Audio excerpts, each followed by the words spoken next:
Hello, everyone. This is Martha with Living the One Light. So, today I am here to make a video about this new moon in Aquarius that we have happening on January 21st, 2023. And I'm feeling really called to not only speak about the new moon itself, but also this sort of, I want to drop into the story, the energy that I'm feeling when I look at the other significant things going on in this chart of this new moon and how it relates to just a whole set of things that I'm feeling in general, called to in my own life and in the collective and in the potentials for our whole upcoming year. So the themes in general that I'm feeling called to, that I'll just outline them and then I'll fill them all in. So this new moon is in Aquarius. It's at 1 degree of Aquarius. And as a lot of astrologers are talking about, we have a series of new moons at 1 degree. And not only is this new moon at 1 degree of Aquarius, it's also the new moon is, ruled, quote unquote, by Uranus, which will be going direct at 14, almost 15 degrees of Taurus, 1 day after the new moon. So this Aquarian Uranian energy is extra highlighted for this new moon. And I'll get into this a little bit more, but to me, it feels energetically, even when I was looking at it months ago, when I was seeing this, the energetics of this new moon, it really, the way that I get shown it by the spirit world is like, it's like a marker, a starting point of a sort of touch point of the whole energetic of the potential of where we could be heading. And because we are about to have Pluto enter Aquarius for the first time, teeny, just for a little while, just into the 0 degrees of Aquarius, and then it's going to go retrograde. And that's happening in the end of March. So we're going to get this touch point, like just a taste of that Pluto and Aquarius energy that a lot of us know about. And so there's this whole Uranian Aquarian beginning energetic to the whole thing, to the whole new moon, and to this year, this upcoming few months. And then, though, what I really find interesting when I look at the energetics of, what's the imprint of the whole solar system that we are at least aware of, or that I'm aware of, beyond just that, the new moon being in Aquarius and Uranus going direct. There's a lot going on that's really interesting and really cool. And I am particularly drawn to a T-square, and I can show you the chart so you can see what I'm talking about for those of you who follow astrology. There's a T-square that will also be occurring on that new moon with Eros, the asteroid Eros. I don't mean Eris, I mean Eros. The asteroid associated with, Eros, and I'll go more into that. The life force energy, erotic, sexual energy of source. That's how I experienced Eros. It's going to be Eros will be in a T-square squaring a bunch of the goddesses. So we'll have Eros at 24 degrees of Sagittarius. So almost exactly on the galactic center. It's coming up to the galactic center, and that's a whole topic that I'd love to explore more. In a T-square with the asteroid Lilith, which is going to be going retrograde at 24 degrees of Virgo. And Lilith will then be opposite Vesta, Neptune, and Estrella. So this T-square of those, Lilith, Eros, Vesta, Neptune, and Estrella, I want to drop into that energetic with you guys in this video. It's fascinating to me, really calling to me, really speaks to me. And in addition, I just want to name, not as drawn to talk about them, but I just want to also name that Juno will be conjunct Jupiter at 4 degrees of Aries. And Venus will be conjunct Saturn. I do feel drawn to talk about that. So, okay. What am I feeling in all of this? And I would love your thoughts too, because these are just some of my thoughts. And what I'm going to do is go through the human me, my thoughts on it, and then I'm going to drop into a brief channeled message too, because I'm feeling called to do that. So let's break it down. What I am feeling in general is, when I feel into the energetic, this coming wave of this Aquarian energy, which is not new. We've had lots of stuff in Aquarius. We have Saturn currently in Aquarius, for example. But Pluto going into Aquarius is really deep soul level shift. So I feel this Aquarian energetic, like rising, like a wave, right? And there's so many components to what Aquarian energy is, what Uranian energy is, of course. Uranian energy, Uranus going direct, to me, brings me back to being centered, grounded, and aligned in the intelligence of the divine. And Uranus in Taurus in particular brings me back to the intelligence of the divine, of us as Earth, remembering that we actually are literally Earth. And there's so many layers there. Really, really, really need to return to that reality over and over again. In terms of the Aquarian energy, I also keep getting drawn back into a calling in that energetic for us to be operating in community, for us to find ways to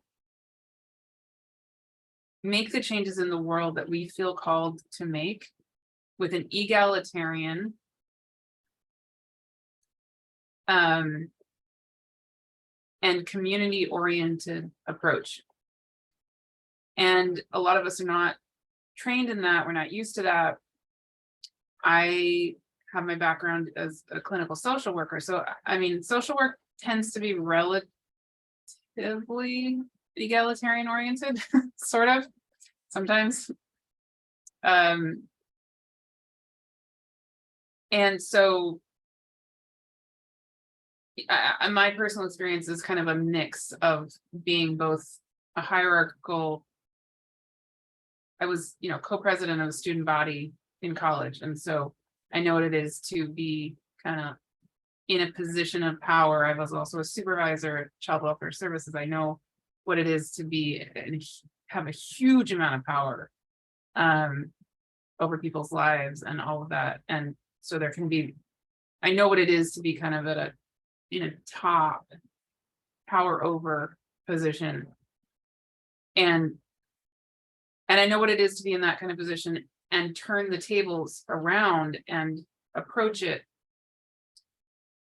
with the understanding that we're all human and that we all will be, not only can be, but really will be in every position of power and an experience of not power throughout our lives. I guess maybe some people will experience more of a sense of power or less power than others. But in my own life, I'll speak for myself. I have experienced what it is to be in extreme positions of privilege and power, extreme, and the flip side. And I think that for most of us, that is the reality, that even if we happen to in one moment be in X, Y, or Z position, 5 minutes later we could turn around and be in the other position, right? So if you happen to be a doctor in a hospital, chances are pretty darn good someday you're going to be the patient. That kind of thing. We're all of everything. So these perceptions that we have of whatever role we happen to hold in 1 minute are really illusions. And I've learned that firsthand over and over and over again in my own life. And so when I think about this Aquarian energetic, it really brings me back to this equality. The reality is we are equal. It's not even a philosophy. I mean, it is a philosophy, it is an approach to life, but it's also reality. It's just true.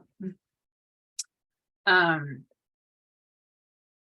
so there's an incredible humility that comes with that reality too. And when we're trying to move forward with change in the world, even if we're in a position of overt leadership, it is crucial to me that we continually come back to this egalitarian, community-oriented, grassroots way of being.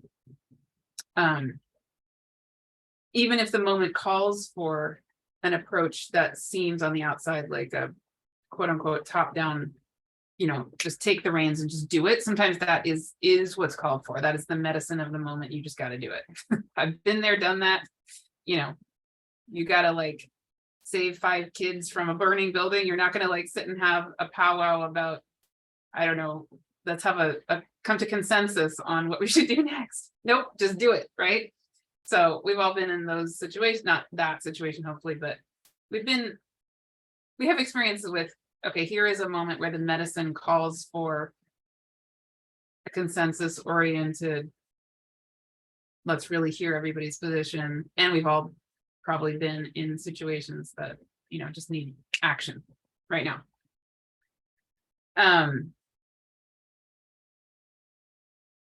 But again, no matter what moment we happen to be in, there are different ways to approach that same need. And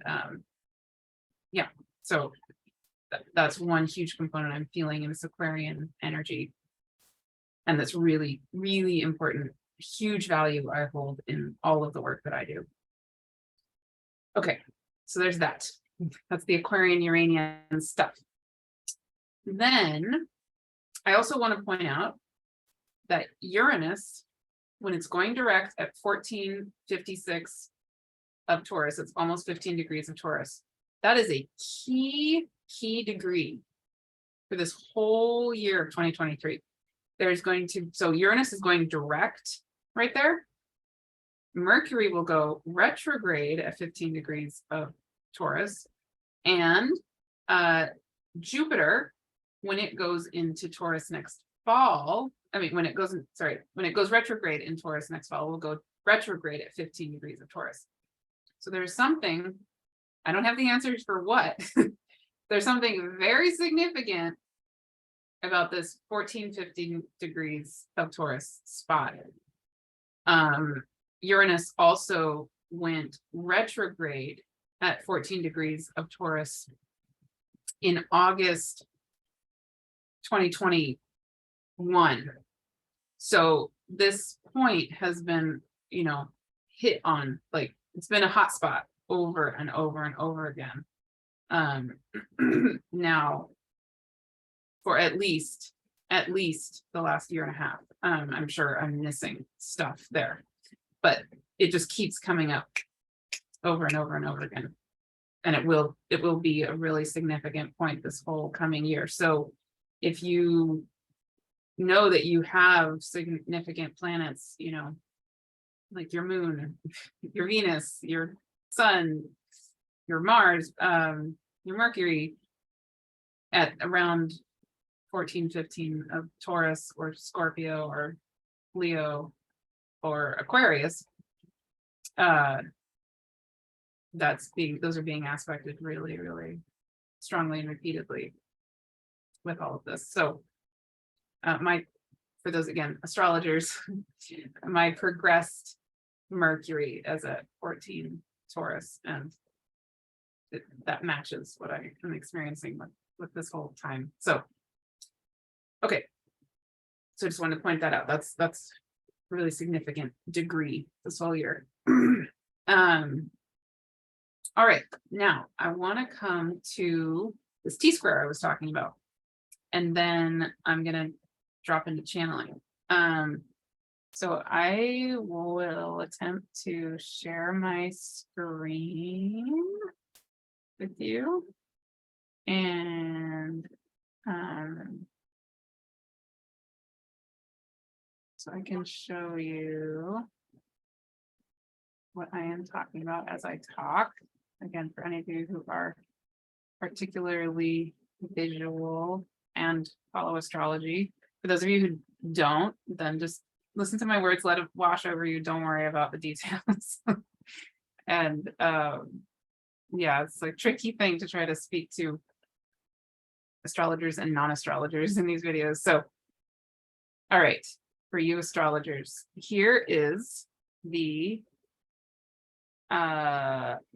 chart of actually the day that Uranus goes direct. So the day before this, oh Jesus, really, that is not what I meant to do. All right, stop. Okay, here is the new moon itself at 1 degree of Aquarius. There we go. Okay, here is the new moon. 1 degree of Aquarius. Ignore the houses. Ignore the houses. It's just, okay, pay attention to just the planets. All right, so here's the new moon. Here is Eros at 23 of Sagittarius, heading toward the galactic center, which is at 27-ish degrees of Sagittarius. And then, you know, the galactic center is, you can think of like energetically as like the focal point of our galaxy, and it's what we're rotating around. So I think of it as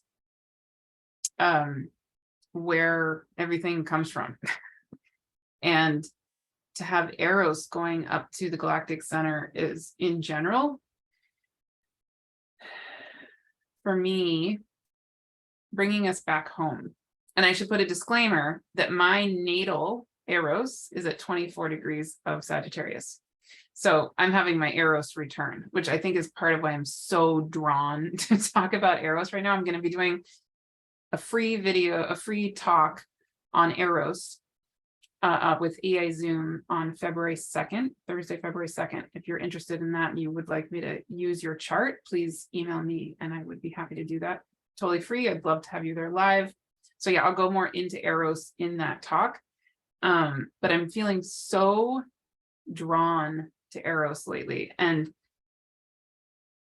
again, that's an entire topic in and of itself. I think part of it is that I'm having my Eros return. So Eros is coming back to where it was when I was born. But I also think it's because it's coming to the galactic center. And in general, I feel like there's this call, even as we're coming into this, you know, Aquarian, Uranian remembering of the intelligence of the divine. Part of that is that the reality of ourselves as the divine and the reality of ourselves as source is that we are Eros. So Eros on the galactic center, to me, is like tapping back into the reality, the energetic reality that we are source. We are the erotic life force of reality, of the divine. And there's this really important connection between this call by all these planets, Uranus being in Taurus, going direct at that 14, 15 degree mark of Taurus. And then all of the Mercury retrogrades this year are going to be in Earth signs. And Jupiter is going to spend the majority of the year in Taurus, going retrograde at 15 degrees of Taurus as well. There's this incredible call for us to remember ourselves as Earth. And part of that is also remembering ourselves as Eros. So to become re-embodied, what is the healthy, the truly healthy relationship to our sexual energy? What is the essence of sexuality? That's a whole topic, but it feels really, really important this year.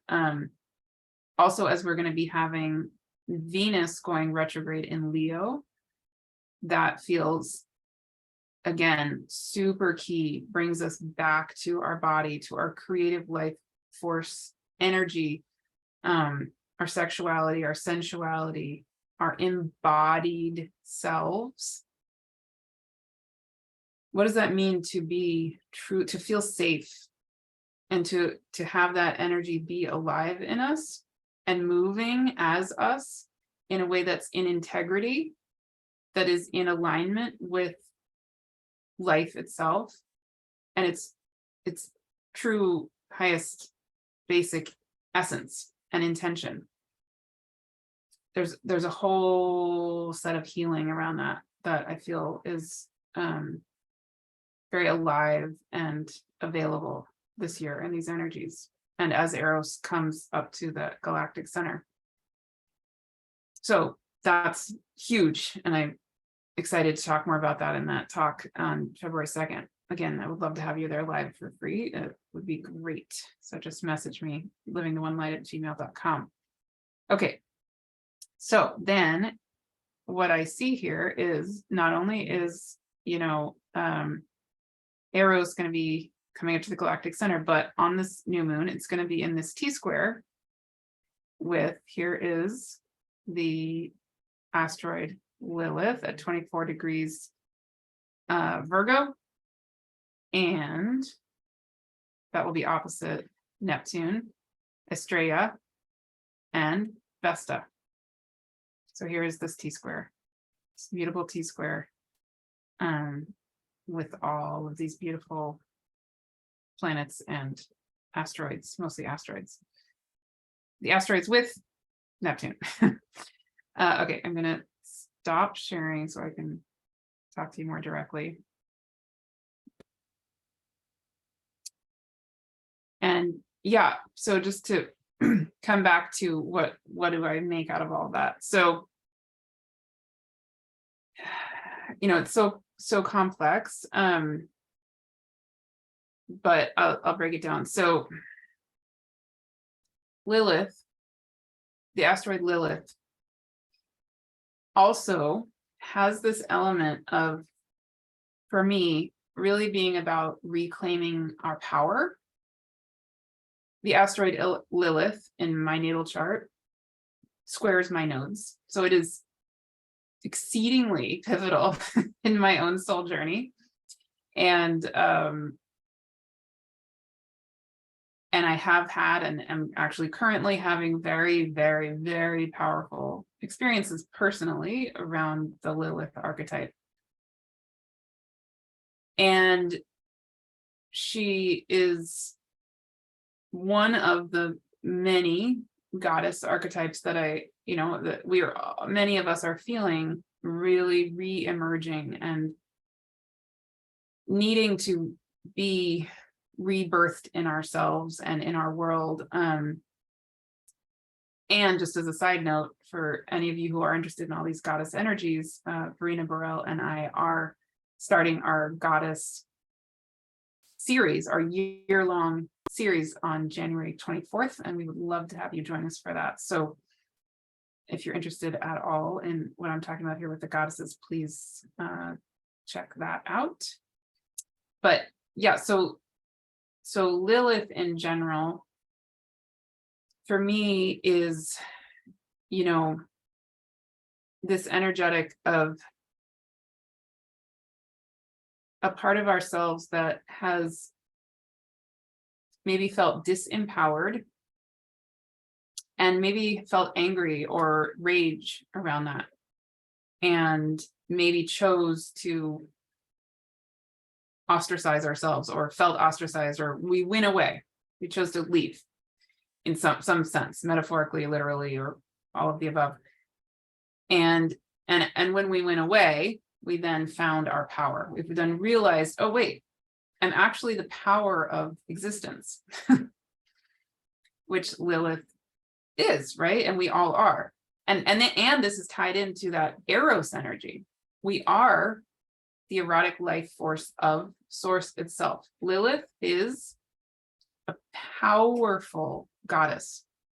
She is this manifestation of Source, manifestation of the divine, as dark, not in a negative sense, dark in just a powerful sense of life force itself. And when she comes back, when she realizes that she is the power of existence, and she chooses to come back and be fully embodied in her power, that is amazing. That right there changes the world, because we're no longer hiding, let's say, in the woods over there with our power hidden, behind trees. We are now choosing, we're back in the world as our full being, grounded, embodied, filled with this Eros, this erotic reality of what we are. Not just, I'm not talking about having sex, which, I mean, certainly that's fine. That's part of it. But I'm saying we are the energetic, we are the energy of life force itself. That is the power that is us. We came from that. We are that. And we're here to embody that. So Lilith squaring Eros, just it's like they then can work together. It's very, very powerful, bringing us back into our bodies. Lilith in retrograde in Virgo, bringing us back into the temple that is our body. She is a temple. We are a temple, and we're a fully embodied version of that. And then she is also opposite Neptune, Vesta, and Estrella. Whoa. Okay. Vesta, the temple. We are a temple. Vesta in Pisces, we are a temple of the divine. Vesta conjunct Neptune. We really, really, really are a temple of the divine, right? It's like unbelievably powerful, beautiful set of energies there. And then Estrella. I did a talk last week on Estrella for EA Zoom, and that's free, and I would love for you to watch that. Estrella is so cool. I hadn't been introduced to her until last September, when I did a talk on Hygeia, and somebody messaged me and said, have you ever heard of Estrella? And I said, no. And then I looked her up and I realized natally, she's conjunct my sun. So this energetic of Estrella is actually very, very tied into my own, who I am and what I am here to shine in the world, right? And my sun and my Estrella are in Pisces. So I was having, actually at that moment last September, I was about to have my Estrella return. And she's been calling to me. I kept getting this nudge. Yeah, do a talk on Estrella. And I don't know anything about Estrella. So then I learned about Estrella. And I did a talk last week on Estrella. And the gist of her, but definitely watch that video if you're interested to learn more. So so beautiful and so powerful, given how she's playing out in the astrology of this coming year. Estrella is sometimes called the star maiden. And she, in mythology, she is a goddess who lived with the gods and goddesses and the humans all as one during the quote unquote golden age of humanity. And then as humanity started to become much more destructive, there's much more suffering and all of that, then the goddesses and gods started to leave the earth. But Estrella stuck around. She was supposedly one of the last immortals to try her hardest to stay with the humans on Earth. And then eventually, as things got so destructive and distressing, and there was so much suffering on the Earth, she eventually left as well. But the mythology says, when she chooses to return to the Earth, then the golden age will return as well. So my sense of all of that is that we all are Estrella. We're here because we are her. And that's what we're here to do, is to essentially bring back, to bridge the stars and Earth. That's what we all are. We're the divine, right? Anything is the divine. And but that energetic of Estrella is this remembering that, oh yeah, we are the bridge between stars and Earth. That's who we are. We're the light. We're Earth beings who are also light, just like everything, like the Earth itself is Estrella too. But it's a remembering of that reality, that Estrella energy to me. So Estrella, Neptune, and Vesta will all be conjunct. Opposite Lilith in Virgo in a T-square with Eros. It's the most beautiful combination. Wow. On this new moon in Aquarius at 1 degree of Aquarius, one day before Uranus goes direct at 15 degrees of Taurus. So if I had to sum it all up, my interpretation of that would be, this is like a starting moment, like a ignition moment of the potential that we all hold as we move into, if you want to call it an Aquarian age. I hesitate a little bit to put that label on it, but sure, call it that. As we move into whatever this is that we're here to do. Every minute we're starting it. We started it the moment we were born. We're starting it next week. We're always starting it, but this really feels like a true ignition moment of, wow. Okay, in this moment at least, this is what this is about. This is about us being in community, recognizing that we are all equal, we are all needed, we are the embodiment of the intelligence of the divine as beings of Earth, as beings of Eros, as beings who are temples of the Earth and the divine, the stars, all as one. We are here to remember that, to be all of it, to let go of anything, that doesn't help us to do that. And to face it straight on if there's something that we're worried about or scared of in remembering that. There's support for whatever it is that's worrying you, you're supported, you're surrounded.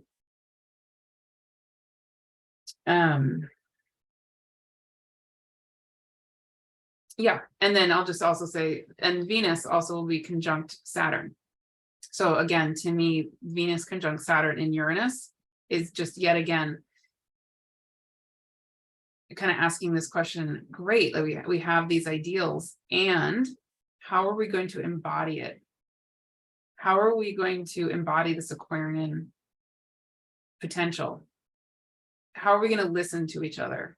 How are we going to have friendships that are truly based in this egalitarian reality? The truth that we all are the intelligence of the divine. We're each needed, we're each equal to each other. And we have a sharing that needs to happen, that we have a relating that needs to happen.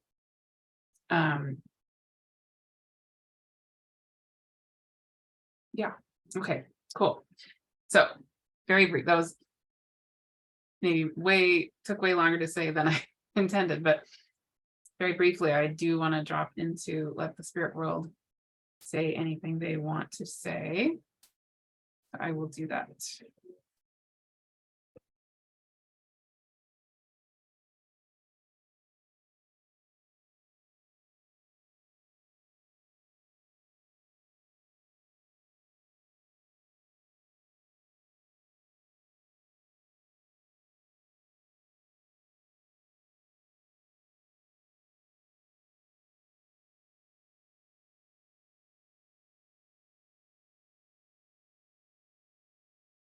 Hello, everyone.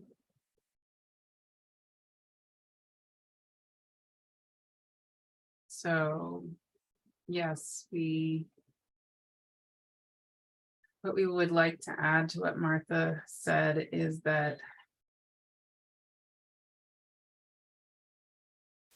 we all are the energetic of existence. We are that energetic that runs through the earth as the energy of the divine. It runs through your bodies, it runs through your beings, it runs through the intelligence of the divine that is source, that is the stars, that is every planet, that is every living creature, every being, every rock, every stone. And we also want to give a reminder that's sometimes hard for Martha to talk about publicly, but a reminder that there are also infinite dimensions of beings, of the intelligence of the divine that manifests in infinite layers with the earth, with the stars, with the cosmos. We are angels, we are beings of the many realms of the earth. We are fairies, we are gnomes. We are beings of the oceans, your oceans, the dolphins, the seals. There is a knowing and a wisdom and an intelligence of all of these dimensions that is simply energy that's trying to and is waiting to be ready to be remembered and restored to its wholeness. That's also part of the Aquarian energetic, is bridging the illusion of gaps between all of these dimensions and the healing that happens when all of these, the illusion of those gaps is then bridged. So there's a oneness that is true among you as humans, us as humans. There's also a oneness that's true between all of the dimensions of the entire time-space continuum.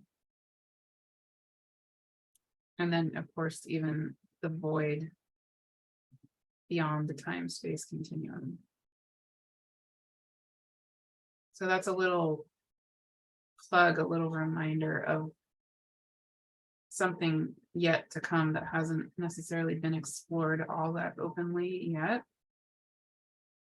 And we do that with a little bit of gentleness but just a little spark, a little nudge of remembering in your own body, your own self,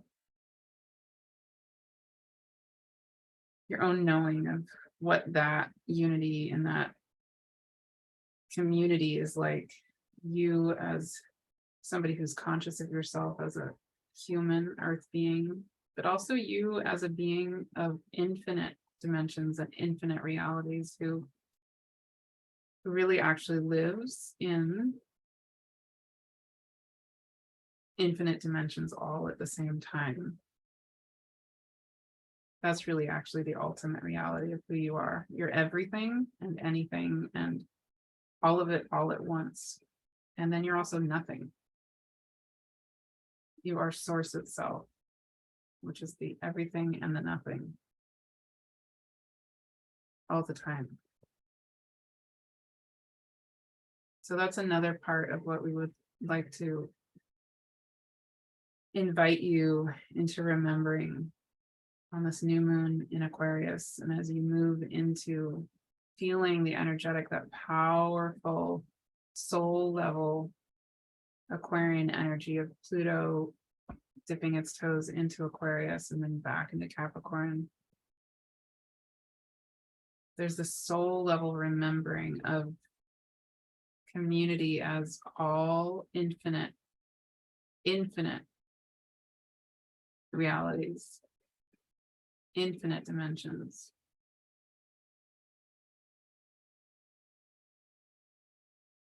Infinite kinds of beings, all in service of returning to the one, returning to source.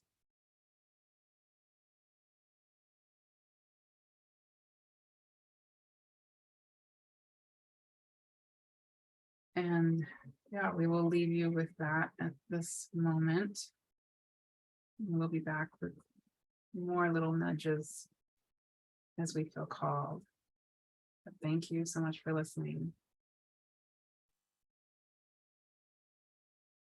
And so it is. Amen. Okay. Yeah, that little piece is definitely hard for me to talk about as human Martha. It's a huge part of my experience in life. And I do channel about it in Living the One Light. And I think also in Gaia Speaks and in Cosmos Speaks. And if any of that calls to you, reach out because I'm happy to talk about it more. Cool. Okay. I think I'll leave it there. In terms of what I have coming up, I'm feeling really, the spirit world tells me over and over again, my role between now, January and June, is essentially to foster community. That's their big ask of me. So in terms of my membership right now, I'm trying to make it very accessible. It starts at $22 a month. And there's two basic options, $22 a month and $44 a month. And either option includes a soul wisdom gathering every month, where I channel a message similar to this, but more in depth. And then I'm adding a second free gathering per month for anybody who's part of the membership. It's called a Divine Chrysalis Witness and Sharing Circle. So those are I'm gonna keep those small. And the purpose of those is really to hear each other, to hear this intelligence of the divine that moves through each of us, each of you. You each are so amazing. And I keep feeling like I just want time to hear you. So the spirit world said, yeah, that's exactly right. You need time to hear each other. So that's what the purpose of these Divine Chrysalis sharing and witness circles is going to be, for us to really just witness and hear each other and have time to let things move through us that are relevant to what's going on in your soul journey, or your own awakening process, essentially. So I'm going to be holding those for free for anybody who's part of my membership or really doing about anything with me, one-on-one sessions or whatever it is, from January to June. And then after June, I don't know. That's like a whole new, that'll be a whole new schedule for me. But from January to June, those are available for free if you do anything with me, really. And I would love to have you there. And I, I want to make it really easy for you to have, if this kind of community is calling to you, if you want a grounded, trauma-informed, really loving container with like-minded people, like-minded souls, please join us. I would love it. And then I have the Goddess series coming up with Rena Burrell. So that is coming up starting January 24th. As I mentioned earlier, I'm super excited about that. We're going to drop into one goddess per month. We're starting with Persephone, then Ceres, then Hecate, then Hygeia. Those are going to be the first 4 we do. And then through the year, we're doing another 8. So if that calls to you, I'll put the link here. Love to have you join us for that. We're also trying to make that affordable. And then I have other things coming up also, but those are the big things I feel called to talk about right this second. So, but anytime, email me at livingtheonelight@gmail.com. If you're interested in that free talk on Eros, like I said, please email me and let me know. And I would love to have you there live. If you want me to use your chart as an example, email me and I would be happy to do that. Yeah, and any requests, any thoughts, anything you want to share, I just really love to hear all of it. So thank you again so much for listening, and I will talk to you soon. Sending you hugs and blessings.